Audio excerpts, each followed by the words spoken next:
Badgered the wire that held, the detonation cord coiled in Jake McNiece's hands like a prayer he wasn't sure he believed in. 3 feet short, maybe 4. The mathematics of demolition had always been simple. Place the charges, run the wire, trigger the blast. But here in the Norman darkness, with German voices echoing off the Douve River and his scattered squad staring at him with exhausted hope, nothing about June 1944 felt simple anymore. The bridge stretched before them, older stone reinforced with German steel, humming faintly under the weight of what sounded like a panzer column moving up the far approach.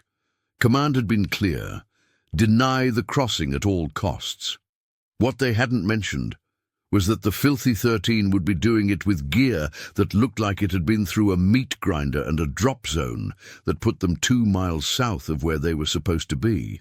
McNiece ran the frayed wire through his fingers, feeling where the waterproof coating had split during their hard landing.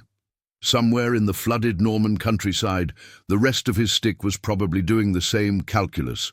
Too little time, too little equipment, too much enemy armor rolling toward dawn.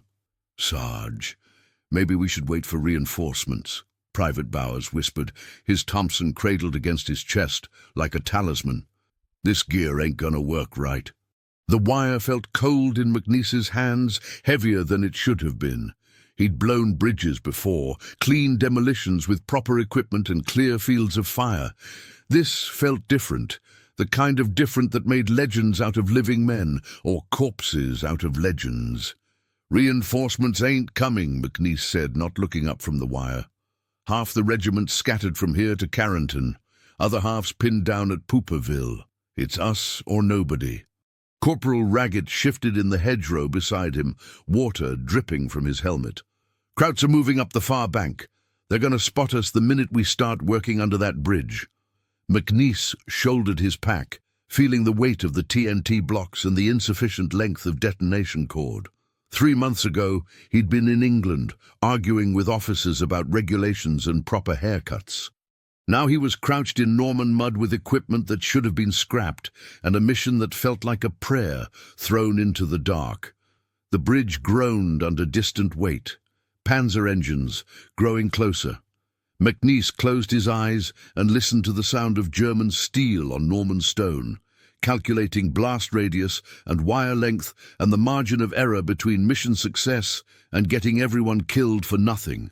When he opened his eyes, Bowers was staring at the detonation cord with the expression of a man watching his own funeral arrangements.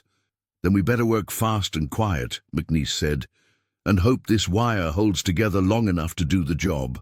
If stories like this make you imagine what you'd do under fire, tell us in the comments how you think you'd react in this situation. And stay with us for the next chapters." The approach to the bridge felt like walking into a cathedral built for killing. Norman stone foundations disappeared into black water that reflected the occasional muzzle flash from German positions upstream. McNiece led his 3-man squad down the muddy bank. The insufficient detonation cord coiled over his shoulder like an accusation. Private First Class Cone hadn't spoken since they'd regrouped an hour ago, still stunned from watching half their stick scattered across flooded farmland when the C-47 took flak over the drop zone.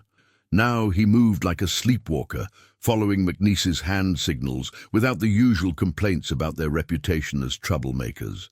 The reconnaissance photos had made it look simple. A road bridge, stone construction, German reinforcements probably added. Place charges at the structural weak points, run wire to a safe detonation point, blow it sky high before enemy armor crossed. What the photos hadn't shown was the steel bracing the Germans had welded to the underside, or the machine gun nest they'd carved into the far abutment. McNiece slipped under the bridge arch, feeling for the steel beam that would bear most of the weight when the panzers rolled across. The metal was cold against his palm, vibrating faintly with engine noise from the German side. He pulled the first TNT block from his pack, checking the primer cap that would connect to his too short detonation cord. "How much wire we got, Sarge?" Raggett whispered from the next support beam. "Enough," McNiece lied, uncoiling the damaged cord and trying to calculate whether he could stretch it to a safe detonation distance. Just pray it doesn't short out when we need it most. Above them, boots crunched on gravel. German patrol, moving across the bridge roadway. McNiece froze with his hands on the TNT block, listening to voices that sounded young and nervous. Kids, probably, just like them, trying to follow orders in a war that made less sense every day. The work was methodical and terrifying. Thread the wire through gaps in the stonework, position the charges against load-bearing points, strip the damaged wire ends with a combat knife, and pray the connections would hold under electrical current. All while German voices grew louder and the eastern sky showed the first threat of dawn. Halfway through the placement, footsteps stopped directly overhead. A flashlight beam swept the water near McNiece's position, close enough that he could see his own reflection fractured in the dark current. He pressed himself against the stone foundation, feeling the rough blocks against his back, and thought about Oklahoma sunshine and work that didn't involve trying to blow up bridges while people shot at you. The German patrol moved on. McNiece finished threading the detonation cord to the final charge, his hands numb from the cold water. The wire ran back along the canal bank toward a concrete abutment that might provide cover from the blast. If the improvised connections held, if the shortened wire reached far enough, if the charges detonated in proper sequence instead of all at once. Too many ifs for comfort. But comfort had never been part of the job description for the Filthy 13. The detonation point behind the concrete abutment felt like the worst seat in a theater where everyone was armed and the show could turn deadly without warning. McNiece crouched in the mud, connecting his shortened wire to the handheld trigger, listening to diesel engines grow louder on the German side of the Douve River. Dawn was coming fast over the Norman countryside, grey light filtering through mist that rose off flooded fields and broken hedgerows. Somewhere in the distance, artillery rumbled like thunder that never quite arrived. The 506th PIR was scattered across miles of enemy territory, and McNiece knew with bitter certainty that no reinforcements were coming to help hold this bridge. Bowers and Cohn had pulled back to positions in the hedgerow, their Thompsons trained on the far bank where German muzzle flashes flickered like deadly fireflies. Raggett stayed close to McNiece, checking his own rifle and glancing nervously at the detonation cord that snaked away into the darkness under the bridge. "Sarge," Raggett whispered, "what happens if that wire don't hold, if the connections you rigged down there come apart?" McNiece tested the trigger mechanism, feeling the spring tension under his thumb. "Then we find out how fast we can swim with full packs." The joke fell flat in the pre-dawn silence. They all knew the mathematics of the situation. If the charges failed to detonate, German armor would cross the bridge intact and roll toward the scattered American positions with nothing to stop them except individual paratroopers with small arms and limited ammunition. Radio chatter crackled from Raggett's pack set, fragments of reports from other scattered elements of the 101st Airborne. Utah Beach secured, but at heavy cost. Causeway 4 still under enemy fire. Multiple units requesting immediate resupply of ammunition and medical supplies. No mention of reinforcements for isolated bridge demolition teams. The 1st Panzer appeared through the mist like something from a nightmare, its massive silhouette blocking out stars that were just beginning to fade. The bridge groaned under its weight as steel treads found purchase on Norman stone. Behind it, more engines rumbled, an entire column preparing to cross the Douve and strike at the American beachhead. McNiece wrapped his fingers around the detonation trigger, feeling the metal warm under his palm. 3 feet of missing wire.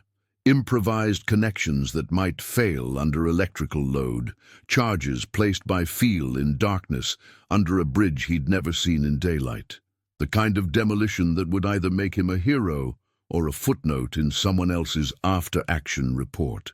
"Multiple contacts," Bowers called softly from the hedgerow. "Looks like half the German army coming up that road." Through his field glasses, McNiece could see the column stretching back into the Norman countryside. Tanks, half-tracks, trucks loaded with infantry.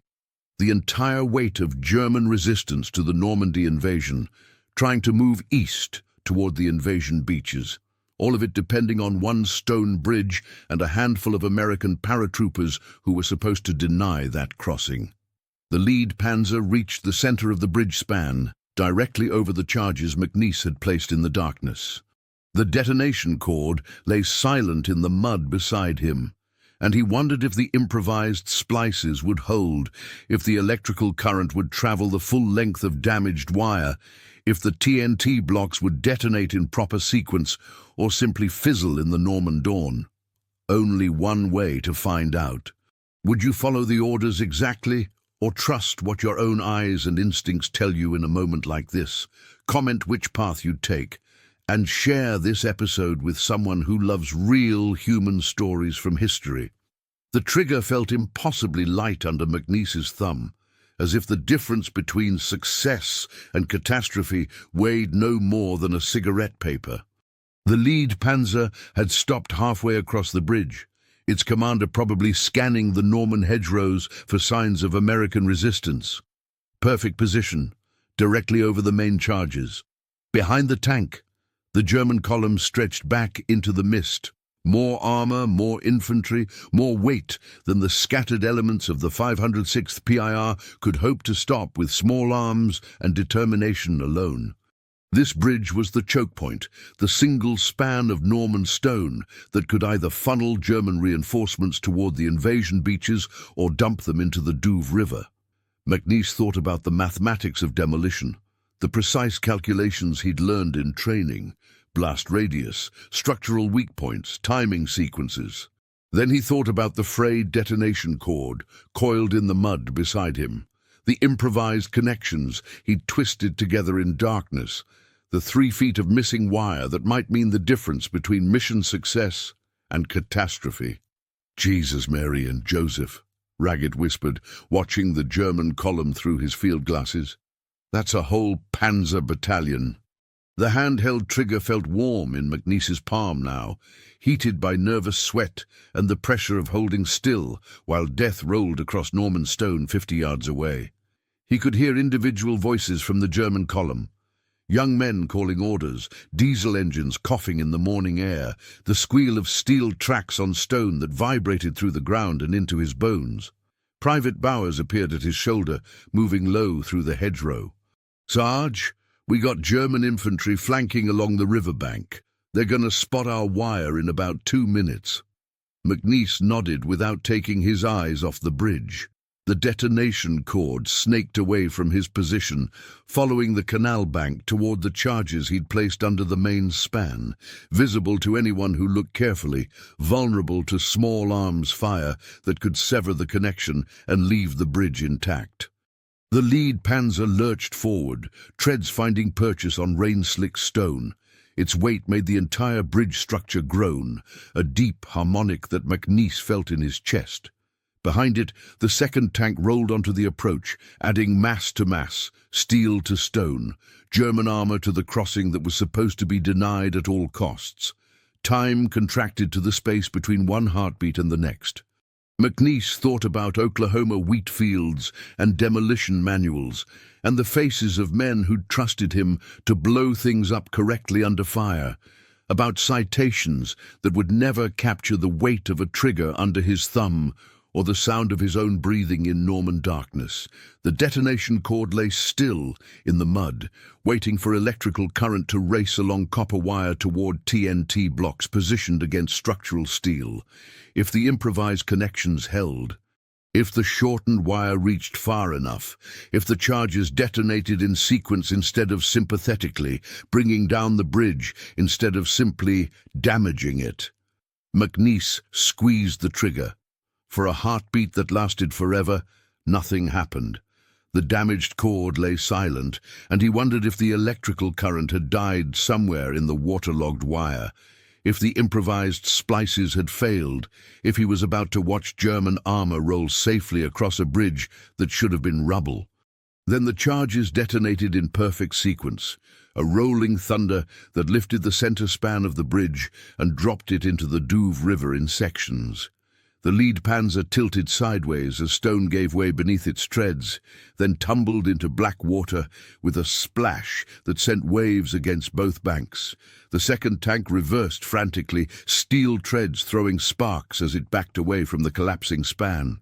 In the sudden silence that followed the explosion, McNiece sat behind the concrete abutment and stared at the coiled detonation cord that had made the difference between mission success and disaster.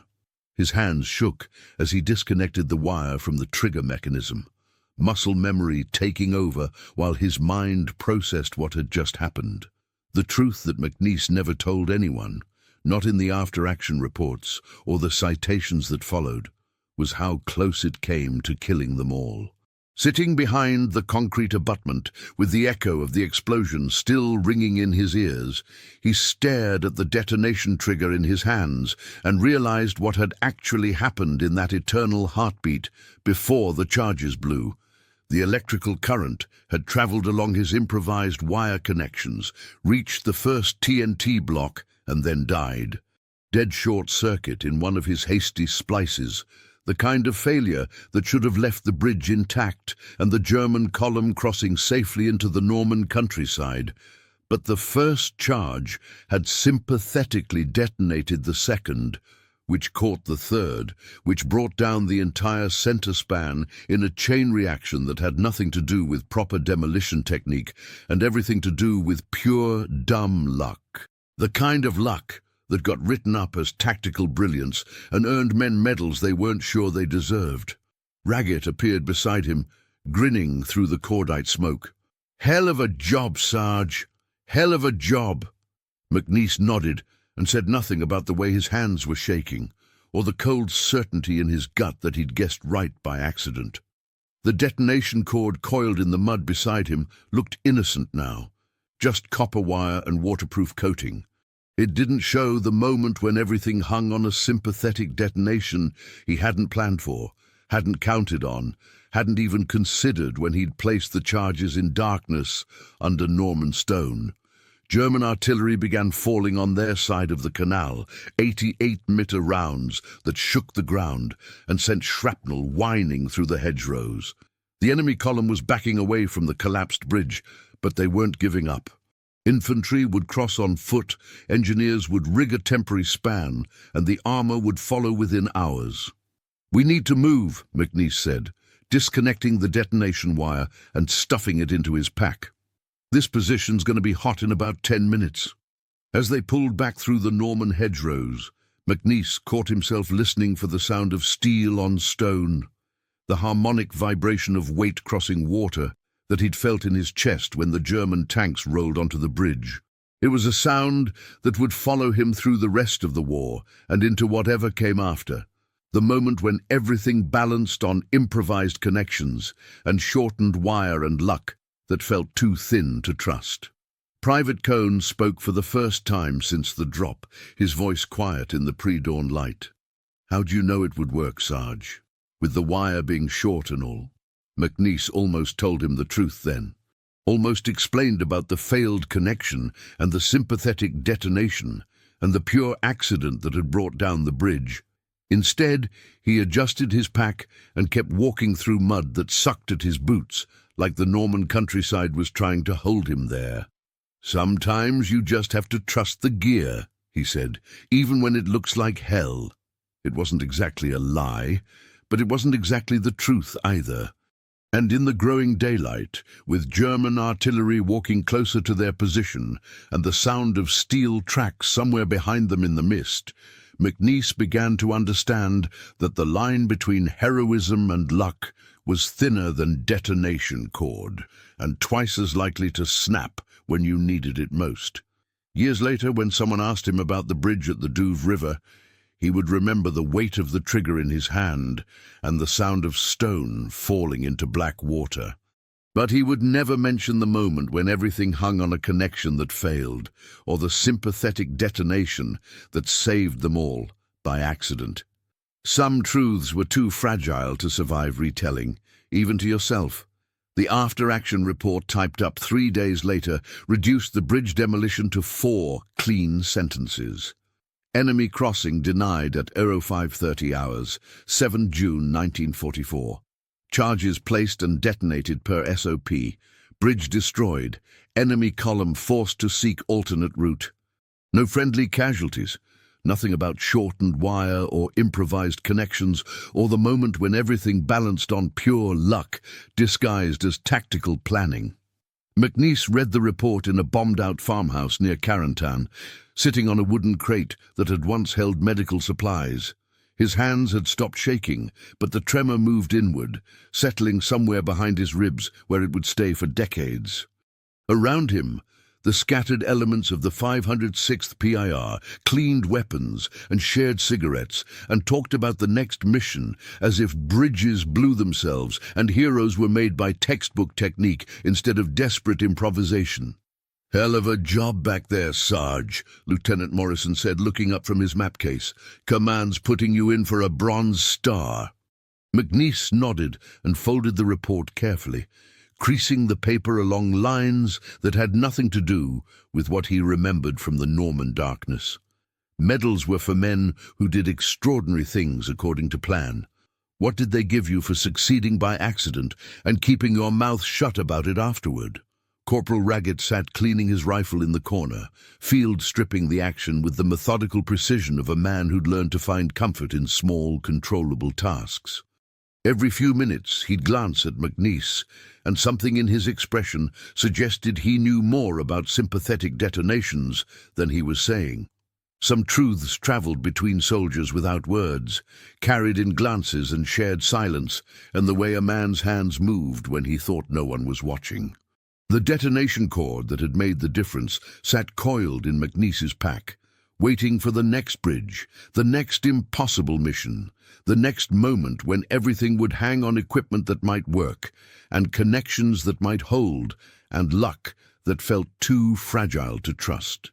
He'd cleaned the wire carefully, checking each connection point, but the places where he'd spliced the damaged sections would always be weak spots, visible reminders of the night when guesswork masqueraded as expertise. Private Bowers appeared in the farmhouse doorway, his Thompson slung over his shoulder and a cigarette dangling from his lips. "Heard they're calling us heroes back at Division. The Filthy 13, demolition specialists, bridge busters, extraordinary." The word sat heavy in the air between them. Heroes, as if heroism was something you could plan for, practice in training, execute according to field manual specifications, as if it wasn't mostly scared young men making desperate choices with broken equipment and hoping the improvised connections would hold long enough to matter. McNiece stood and shouldered his pack, feeling the weight of the detonation cord and the memory of Norman Stone collapsing into black water. Pack it up. "We move out in 10 minutes. They would blow more bridges before the war ended, cross more rivers, demolish more crossings, deny more routes to German armor that rumbled through European darkness toward objectives marked on maps with red arrows and tactical symbols. And each time, McNiece would remember the moment when everything balanced on a failed connection and a sympathetic detonation that saved them all by accident. 30 years later, sitting on his porch in Oklahoma and listening to freight trains cross the Arkansas River, he would still hear the harmonic vibration of German steel on Norman stone. The sound would bring back the weight of a trigger in his hand and the cold certainty that heroism was just another word for luck that held long enough to write a clean report. The detonation cord was long gone by then, left somewhere in European mud or burned in a supply dump when the war ended. But the memory of frayed wire and improvised connections lived on, coiled in the space between legend and truth, between the story everyone wanted to hear and the moment when everything nearly went wrong. If this story reminded you that behind every medal and mission report there's a human being carrying memories we'll never fully see, subscribe to the channel, tell us which country you watch from, and invite someone to revisit history with us in the next story.